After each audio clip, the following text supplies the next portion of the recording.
ನಮಸ್ಕಾರ ಸ್ನೇಹಿತರೆ, ತಮ್ಮೆಲ್ಲರಿಗೂ Shri organic chicken and goat farming ಚಾನಲ್ಗೆ ಸ್ವಾಗತ. ನಾನು ಶ್ರೀನಿವಾಸ್.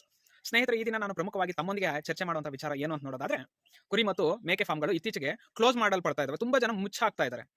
ಕಾರಣಗಳು ಏನು ಅಂತ ಇವತ್ತು ಒಂದಷ್ಟು ಚರ್ಚೆ ಮಾಡ್ತಾ ಹೋಗೋಣ. ಪ್ರಮುಖವಾಗಿ ನಾವು ನೋಡೋದಾದ್ರೆ, ಅಟ್ ದಿ ಟೈಮ್ ಆಫ್ 2021 ಏನಿತ್ತು, ಈ ಸಂದರ್ಭದಲ್ಲಿ ದೇಶದಾದ್ಯಂತ ಯಥೇಚ್ಛ ಕುರಿ ಮತ್ತು ಮೇಕೆ ಸಾಕಾಣಿಕಾ ಕೇಂದ್ರಗಳು ಅಥವಾ ನಾವೇನನ್ಬಹುದು ಈ ಒಂದು ಶೆಡ್ಗಳು ಶುರುವಾಯಿತು, ಫಾರ್ಮ್ ಹೌಸ್ಗಳು ಹೆಚ್ಚಾಗಿ ಸ್ಟಾರ್ಟ್ ಆಯಿತು. ಆಗ್ಲೇ ಕುರಿ ಮತ್ತು ಮೇಕೆ ಸಾಕಾಣಿಕೆಗೆ ಹೆಚ್ಚು ಜನ ಒಲವು ತೋರಿಸ್ತಾ ಹೋಗಿದ್ದು. ಕಾರಣ ಇಷ್ಟೇ, ಆ ತಾನೇ ಕೋವಿಡ್ ಶುರುವಾಗಿತ್ತು.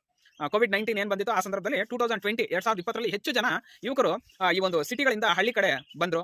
ಮತ್ತೆ ಹಲವಾರು ಕೆಲಸಗಳು ವರ್ಕ್ ಫ್ರಮ್ ಹೋಮ್ ಆಯಿತು. ತುಂಬಾ ಜನ ತಮ್ಮ ಇದ್ದಂತಹ ಕೆಲಸಗಳನ್ನ ಕಳ್ಕೊಳ್ಬೇಕಾಗಾಯ್ತು. ಆದ್ರಿಂದ ಮರಳಿ ಒಂದು ಏನು ಬ್ಯಾಕ್ ಟು ಪೆವಿಲಿಯನ್ ಅಂತ ಹೇಳ್ಬಿಟ್ಟು ತುಂಬಾ ಜನ ತಮ್ಮ ಮೂಲ ಕಸುಬಿಗೆ ಬರ್ತಾ ಹೋದ್ರು. ಅನುಭವದ ಕೊರತೆಯಿಂದ, ಸೂಕ್ತ ಮಾರ್ಗದರ್ಶನ ಇಲ್ಲದೆ, ಸರಿಯಾದಂತಹ ಬಂಡವಾಳದ ಕೊರತೆ, ಸಂದರ್ಭಕ್ಕೆ ಸಮಯಕ್ಕೆ ತಕ್ಕಂತೆ ವೈದ್ಯಕೀಯ ಸೌಲಭ್ಯಗಳ ಲಭ್ಯತೆಯ ಕೊರತೆಯಿಂದ, ಮತ್ತೆ ಆ ಒಂದು ಮೇಕೆ ಅಥವಾ ಕುರಿ ಸಾಕಾಣಿಕೆಯನ್ನ ಯಾವ ರೀತಿ ಮಾಡಬೇಕು ಅನ್ನೋ ಹಂತದ ಒಂದು ಪ್ರೋಸೆಸ್ ಅವ್ರಿಗೆ ಗೊತ್ತಿಲ್ಲದೆ, ಈ ಹಲವಾರು ಕಾರಣಗಳಿಂದ ಈ ಮೇಕೆ ಶೆಡ್ಗಳನ್ನ, ಕುರಿ ಶೆಡ್ಗಳನ್ನ ಕ್ಲೋಸ್ ಮಾಡ್ಕೊಂಡು ಇತ್ತೀಚೆಗೆ ತುಂಬಾ ಜನ ಅವರು ಒಂದು ಬೇರೆ ವೃತ್ತಿಯಲ್ಲೇ ತೊಡ್ಕೊಳ್ತಾ ಇದ್ದಾರೆ. ಕುರಿ ಶೆಡ್ ಅನ್ನ ಯಾವ ರೀತಿ ನಿರ್ಮಾಣ ಮಾಡಬೇಕು, ಸೂರ್ಯನ ಬಿಸಿಲು ಯಾವ ಕಡೆಯಿಂದ ಬರುತ್ತೆ, ಗಾಳಿಯ ಪ್ರೆಷರ್ ಯಾವ ಕಡೆಯಿಂದ ಬರುತ್ತೆ, ಇದೆಲ್ಲ ತಿಳ್ಕೊಬೇಕಾಗಿರುತ್ತೆ. ಅಥವಾ ಇನ್ನೆಲ್ಲೋ ಸೌತ್ ಆಫ್ರಿಕಾದಿಂದ ವೈಟ್ ಹೆಡ್ ಬಂದಿದೆ, ಬ್ಲಾಕ್ ಹೆಡ್ ಬಂದಿದೆ, ಅದು 200 kg 250 kg ತೂಗುತ್ತಂತೆ. ಸೊ ಇದರಿಂದ ಬೇಗ ಲಾಭ ಗಳಿಸ್ಬಿಡೋಣ ಅಲ್ಲ, ನಾವಿರುವಂತಹ ಲೊಕ್ಯಾಲಿಟಿಗೆ, ಪ್ರಾದೇಶಿಕತೆಗೆ ಯಾವ ಕುರಿ ಅಥವಾ ಯಾವ ಮೇಕೆ ಹೊಂದ್ಕೊಳ್ಳುತ್ತೆ ಅನ್ನೋದು ತುಂಬಾ ಮುಖ್ಯ ಆಗುತ್ತೆ. ಸೊ ಎಷ್ಟೋ ಜೀವಿಗಳನ್ನ ತಮ್ಮ ಒಂದು ಮೂಲ ಸ್ಥಾನದಿಂದ ತಂದು ಬೇರೆ ಪ್ರದೇಶದಲ್ಲಿ ಸಾಕಾಣಿಕೆ ಮಾಡ್ಲಿಕ್ಕೆ ಶುರು ಮಾಡಿದಾಗ ಹಲವಾರು ಆರೋಗ್ಯ ಸಮಸ್ಯೆಗಳಿಗೆ ತುತ್ತಾಗಿ ಸತ್ತಂತಹ ಯಥೇಚ್ಛವಾದಂತಹ ಉದಾಹರಣೆಗಳನ್ನ ನಾವು ನೋಡಬಹುದಾಗಿದೆ. ಪ್ರತಿಯೊಂದು ನಾಟಿನೇ ಆ ಪ್ರದೇಶಕ್ಕೆ ತಕ್ಕಂತೆ ಅದು ನಾಟಿ ಅಷ್ಟೇ.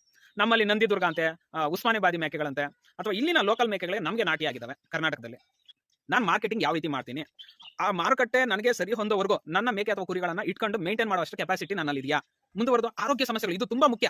ಕುರಿ ಅಥವಾ ಮೇಕೆ ಸಾಕಾಣಿಕೆಯಲ್ಲಿ ಆರೋಗ್ಯ ಸಮಸ್ಯೆಗಳು ಬಹುಮುಖ್ಯವಾದಂತಹ ಪಾತ್ರವನ್ನು ವಹಿಸ್ತಾ ಹೋಗ್ತವೆ.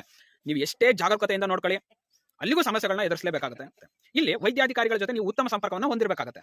ಮತ್ತೆ ಇನ್ನು ಮುಂದುವರೆದು ಇನ್ನೊಂದು ಗಾದೆ ಮಾತಿದೆ ನಮ್ಮ ಕನ್ನಡದಲ್ಲಿ, ಏನು, ಹೊಸ ವೈದ್ಯರಿಗಿಂತ ಹಳೆ ರೋಗಿ ವಾಸಿ ಅಂತ. ಅಂದ್ರೆ ಇದರ ಅರ್ಥ ಏನಂದ್ರೆ, ನೀವು ಹೆಚ್ಚು ಈ ಒಂದು ಫೀಲ್ಡ್ ಅಲ್ಲಿ, ಈ ಮೇಕೆ ಅಥವಾ ಕುರಿ ಸಾಕಾಣಿಕೆಯಲ್ಲಿ ಅನುಭವ ಪಡಿತಾ ಹೋಗ್ದಂಗೆ ನಿಮಗೆ ಗೊತ್ತಾಗುತ್ತೆ ಜ್ವರ ಬಂದಾಗ ಯಾವ ರೀತಿಯಾದಂತಹ ಇಂಜೆಕ್ಷನ್ ಕೊಡಬೇಕು ಅಥವಾ ಯಾವ ರೀತಿಯಾದಂತಹ ಗುಳಿಗೆ ಮಾತ್ರೆಯನ್ನು ಕೊಡಬೇಕು.